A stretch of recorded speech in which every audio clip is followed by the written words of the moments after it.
Buen día, ¿cómo están todos? Un Bien, placer enorme estar con ustedes. al Muchas gracias por la contrario, invitación. al contrario, gracias a vos por acceder y para poder hablar de qué está pasando en la economía. Primero, en el plano provincial, ¿no? ¿Qué análisis se puede hacer de la marcha de la economía aquí en nuestra provincia en un escenario complejo, ¿no? A nivel nacional, Miguel. Bueno, la provincia eh, tuvo un comportamiento... Es muy difícil desacoplar lo que son el andar económico y de una provincia con respecto a nación, más Ujú. en escenario en donde existe muchísima volatilidad debido a ciertos factores políticos, llámese elecciones de corto plazo, por ejemplo, ahora septiembre en Buenos Aires y octubre a nivel nacional. Ujú. La economía tucumana siempre tiene desafíos enormes. Recordemos que es una de las provincias que tiene mayor presión fiscal y las mayores tasas de informalidad en Argentina. Es una provincia que tiene la menor cantidad de empresas cada 100.000 habitantes. Es una provincia que de los 11 indicadores de calidad de vida, en 10 de ellos está muy por debajo de la media nacional. Es una provincia que tiene desafíos desde lo económico sustanciales. Es una provincia que sí o sí está sobredimensionada. Es una provincia que, y estoy dando todas las palias como para decir, che, en qué momento puede venir un cambio que genere un impulso positivo en un contexto que es extremadamente desafiante por el plan de gobierno que lleva a nivel nacional, ¿no? Mm. Con ajuste de gasto y ese tipo de cosas. Me parece que los desafíos son enormes, más que nada para una provincia que tiene producción de commodity, los commodities con precio comprimido a nivel internacional y en medio de una geopolítica bastante complicada. Hay Mm. que, hay que rearmarse y hay que empezar a ver de qué manera la provincia puede salir del estancamiento eterno que tiene. Ujú. Son más de 10 años en donde no se logra crecimiento genuino, en donde tanto desarrolladoras como productores exigen al gobierno bajar la carga fiscal. Me parece que ese es uno de los principales puntos y el gobierno obviamente acude a Nación, porque recordemos eso también, digamos, o sea, nosotros tenemos una provincia en donde más del 85% de los recursos tributarios vienen claramente de Nación, el 75%, perdón, el 25% son recursos propios. Entonces ya desde la Junta de Gobernadores, de la Comisión de Inversión, ya se está exigiendo hablar de vuelta del tema de la coparticipación en este régimen federal y, y ver de qué manera se puede generar mejores retornos para la provincia, pero en ese caso yo creo que Tucumán incluso se vería perjudicado Mm. porque el actual régimen sí lo beneficia. Pero bueno, es una manera yo creo que más directa de exigir más fondo y no de discutir las formas. Así que ese es el contexto provincial de mi view, ¿no? Bien, y hablando ahora sí del contexto nacional, sabemos que estamos en la previa de una elección muy importante, que va a ser el próximo domingo allí en la provincia de Buenos Aires, después vendrá la legislativa nacional en octubre. Hubo algunos movimientos del dólar, hubo allí alguna decisión del gobierno de intervenir en el mercado cambiario. ¿Qué está pasando con la economía? ¿Es normal a veces que haya estos movimientos previo a una elección? Es muy normal en el sentido de que tenemos un antecedente bastante fresco en las PASO del 2019, Ujú. en donde la bolsa argentina tuvo una de las caídas más importantes en la historia de la historia bursátil, ¿no? Solamente hubo un evento de esas características en Sri Lanka.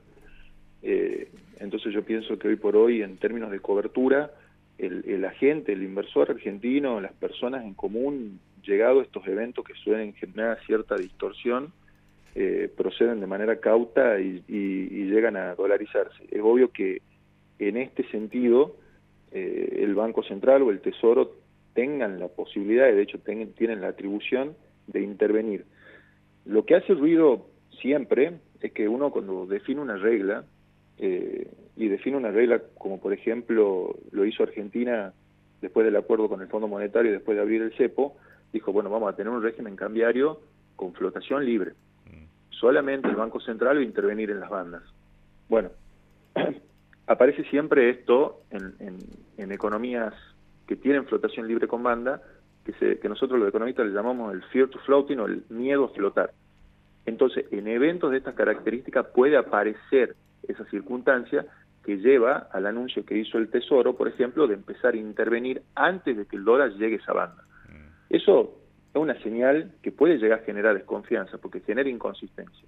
Fíjate que vos, en este régimen cambiario, vos tenés un dólar que no puede superar los 1.520 pesos a fin de año. Sí. Pero lo que hoy te dice, por ejemplo, las posiciones de dólar futuro, que son un proxy de lo que puede llegar a pasar con el dólar futuro, el dólar está muy por arriba de las bandas.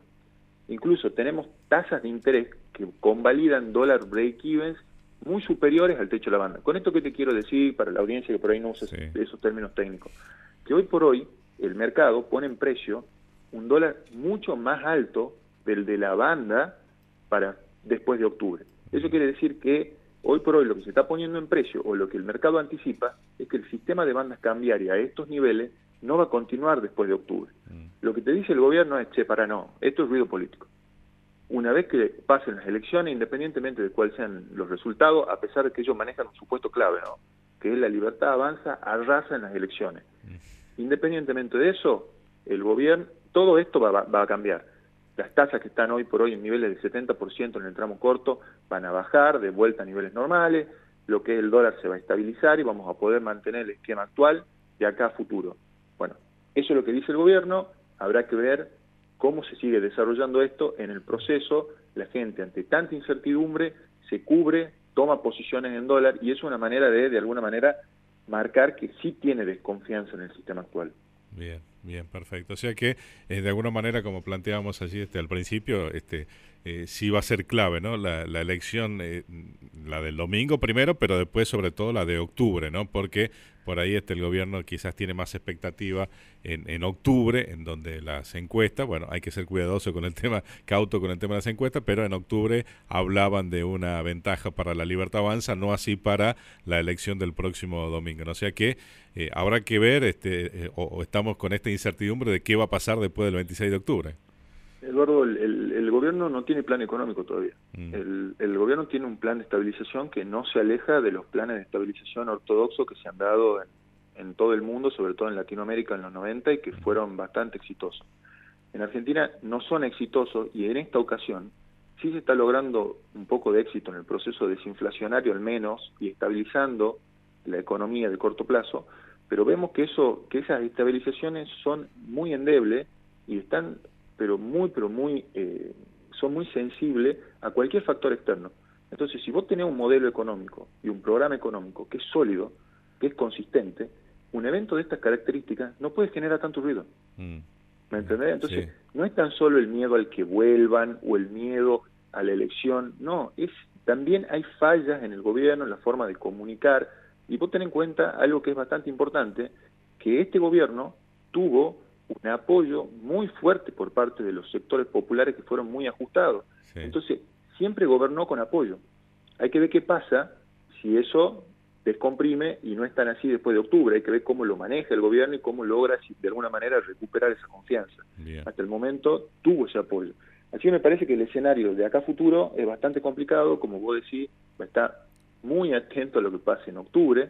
Me parece que eso va a ser clave, porque si no obtiene la cantidad de votos suficiente como para lograr los vetos en el Senado, ese programa del que hablo, ese programa económico que digo que falta, no se va a poder llevar a cabo, no se van a poder incorporar medidas estructurales, y bueno, de ahí todo va a ser mucho más sensible, ¿no?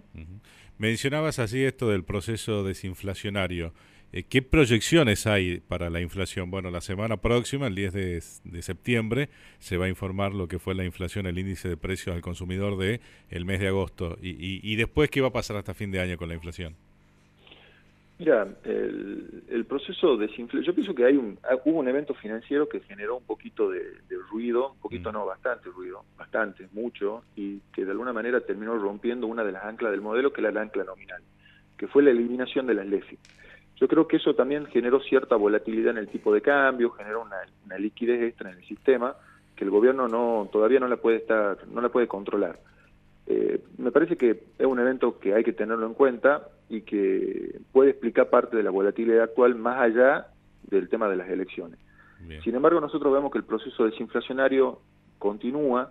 Tenemos quizá desde el 1,5 que tuvimos en mayo o junio, creo, después viene un 1,6, un 1,9, lo que esperamos para agosto es cerca del 2,2, entre un 2 y un 2,2. es un número bueno teniendo en cuenta la volatilidad que tuvo el tipo de cambio, lo que implica que esa reacción inicial en el tipo de cambio, que por lo general siempre después suele trasladarse a precios, lo que nosotros llamamos pass-through, no ocurrió en la magnitud suficiente. El dólar trepó un 10% y los precios te aumentan mucho menos que ese aumento en el tipo de cambio. Por lo tanto, eso es una muy buena señal. Pero bueno, o sea, también tenemos que tener en cuenta qué es lo que puede llegar a futuro, ¿no? Qué es lo que puede llegar a pasar a futuro. Como te decía, la variable de ajuste hoy por hoy puede llegar a ser el tipo de cambio, y si el tipo de cambio se dispara de acá a las próximas elecciones, como dice Arreazu planteaba un modelo prácticamente binario y catastrófico, dice, che, mira, si el tipo de cambio sube, bueno, game over, porque volvemos a empezar todo de vuelta. Bueno, yo diciendo totalmente de ese tipo de comentario, no tengo esa misma visión. Me parece que el gobierno, este tipo de cambio, sí, y te lo demuestra el mercado con la demanda consistente, es bastante dañino para ciertos sectores. Me parece que no deberíamos tener ese miedo a flotar y dejar flotar el dólar. Si se va, se va. Y bueno, es un precio de equilibrio, es el vector que estamos necesitando. Bien.